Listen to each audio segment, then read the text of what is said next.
Hi, Corey. How are you? I'm good, Michael. How are you?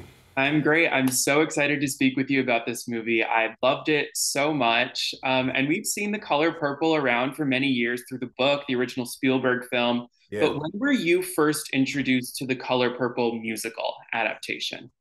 Well, it was on Broadway when I first got to New York, in the original. And that was LaShawne's and Fantasia. So I remember it back then.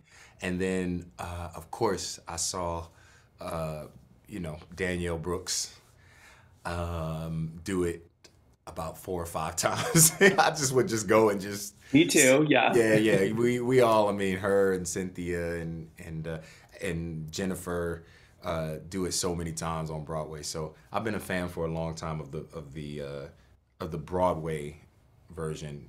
Obviously, the source material, the book, and then the original film as well. Yeah. And this is the second movie musical that we've seen you in The Heights first. What do you enjoy about acting and performing in films like these? I'm figuring it out because, like you said, it's my second one. So, but there's something about theater that I just apparently can't get away from, even when I go to do film. So that's good. That's cool. That's interesting to me. I think there is something magical um, about the theater. Obviously, I'm a theater head and theater nerd and have been my entire life. But there's something special about, well, when we're talking about that conversation between theater and film, when those lights go down, when all these, people in the audience just take that moment and suspend their disbelief, and lean in and watch these people get up on stage and put on costumes and make up these crazy, like, there's something sort of just interesting about that and collectively leaning in. And so to take that and then give it a bigger sort of voice in the cinematic space, I think is something that, especially if the stories hold. In the Heights is a story that holds because it is about that culture. Color Purple to me is a story that holds because it's truly about that culture. It is about that culture that is my culture as well. And so I had a little bit more at stake in the Color Purple. And so it's a magical kind of conversation. It's an elusive conversation, and people don't always get it right. But I'm glad that those two films, at least, um, I think, have. Yes, totally. It translated incredibly. You also have a new song in this movie that's brand new to the musical, Workin. What was it Mm. like bringing that to life? Whew. I remember the conversations when I signed on. When I read the original script, I got the call from Scott Sanders because we had worked on In the Heights together with Scott and Mara Jacobs, and I got the call. I was in a car on the way to the airport to go shoot something else, and Scott calls and he's like, uh, I talked to Quincy, I talked to Oprah, I talked to Steven Spielberg and Alice Walker. They want you to be our Harpo. Will you be our Harpo? And I was like, duh, like, of course I'm gonna be Harpo, How can man. you say Like, no? Yeah. and so, uh, then my next phone call was about Danielle. I was like, please, I want to be her Harpo. Like, I hope we get to work on this together, obviously. And then my third phone call was after I read the script. Didn't see any songs for Harpo. I was like, what's going on, y'all? Like, we gotta give Harpo a little something, a chance to get in. And it was thrilling to me that Blitz leaned into that. He leaned into giving this young black boy a song, where as Mr. didn't have a song, and Coleman also speaks eloquently about this as well. What does it mean when you don't have a song? Just what does that imply? All the machinations of that. So like to be to give Harpo voice, right? To let that black boy joy come out, to show his willingness. That like that the work song for me is Harpo's.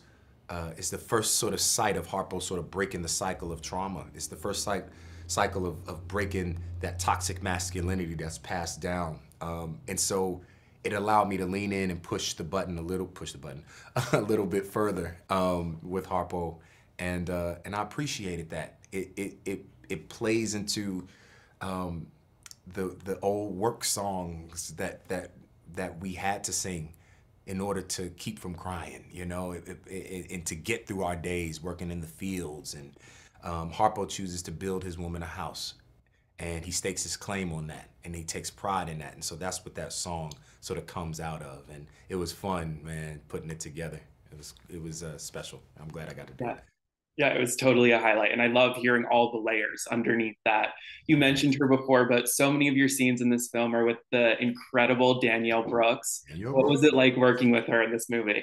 It was insane, man. Danielle and I go back so many years, coming up on 20 in a few years, Oh, which is insane because we play little kids in this movie. And yeah. so or we grow from little kids to, the old age. And so um, Danny and I were kids together at Juilliard, right? Like we were broke college kids rolling around on dirty floors of Juilliard and in a school where there were not many people who looked like us. In our class, it was 18 of us. And a big part of that was just to be able to see each other, right? And we leaned on each other, not just in school, but after we graduated and struggling in New York. And I always believe that God don't make no mistakes.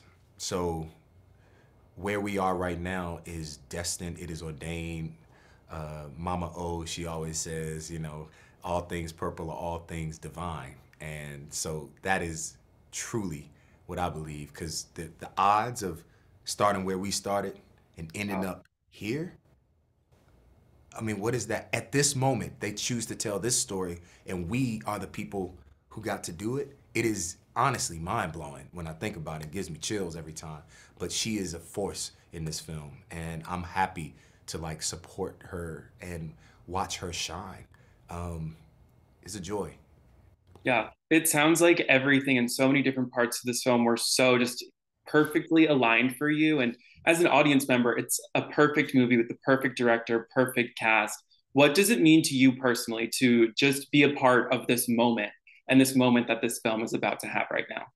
Whew, uh, big question. But I'll say it starts with the imagination. We were talking about this earlier with everybody, and it just popped into my head that as kids we always encouraged to have imaginations, right? Like it's like go outside and play, or go make believe, And then you reach a certain age, and everybody encourages you to stop that, right? Everybody goes, all right, that's enough. Like grow up and stop having an imagination, stop playing. And as artists, we get the opportunity and the luxury, because it's a privilege and a luxury and a responsibility to continue using our imagination and to continue pushing that, because I believe that the imagination is a passport to where you need to get to. And Fantasia talks about this eloquently too, just about how Celie imagines herself in a better place. She imagines herself this place. We all have that thing. We just have to lean into it. And so for me, that's what The Color Purple is about. It's about seeing that and then acting on that and encouraging other people, not just when you go and watch this movie and sit down and you finish and you're filled with joy from it, but in life, once you get up and walk out of that theater, you go, wait, I can't imagine myself in a better position than I was. And you just choose every day to kind of inch towards that. And so that's what that means for me right now in this generation.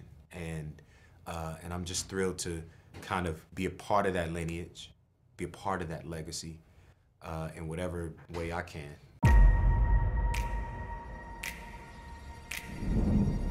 How come you don't laugh none?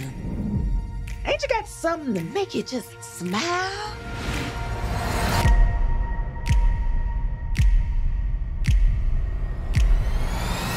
My sister, and I ain't seen her in years. If you ain't gonna laugh, you need to sell your funny bone. Oh! I was married to a man I didn't love. Whatever I say, go. And he took my sister away from me. Even if we have to part, you and me, us have one heart. How come you so nice? Don't know. Maybe you too nice. You seem like trouble. I come here out of respect. But if there ain't none to get, That show ain't none again.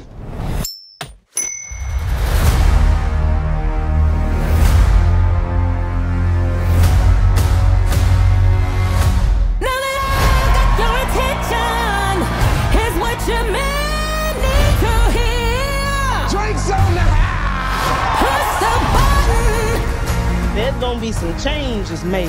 Give me something. You got to stand up. I know my sister's somewhere in the world. Someday we're gonna meet again. Keep your head held high, just like Mom taught us. It's time I be free from you and then turn into creation. I'd die before I let that happen. Good. That's just the going away present I've been needing. Oh!